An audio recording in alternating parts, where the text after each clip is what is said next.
Welcome back mga katambalan, mga hot topic and issue. Pag-usapan natin. Update po tayo kay Barbie Fortesa kung saan nga po ay nag-post muli itong si Barbie ng video at nag-i-invite nga po itong si Barbie para po doon sa pelikula niya na P77 na ipapalabas nga po sa Prime Video ngayong January 8. Makikita naman yung ginawang video nitong si Barbie ng mga horror.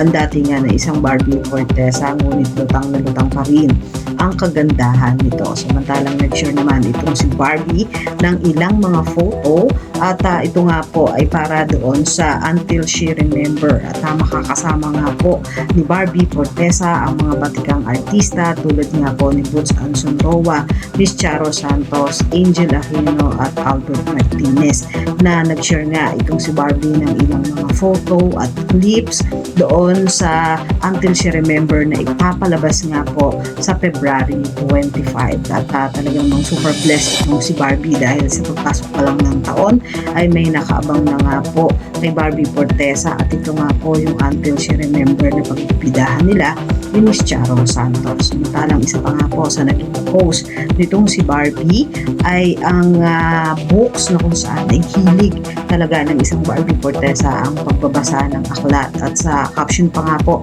ng post ni Barbie ay nakalagay doon ay "A day well spent is a life well lived" na kung saan ay pinakita nitong si Barbie yung libro na kanyang binabasa. Ito po yung mga update natin ngayon kay Barbie. Kayo mga katambalan, ano masasabi niyo? Comment lang sa comment section at pag-usapan natin. Yan ang mga hot topic and issue dito lamang sa Tambalang JK.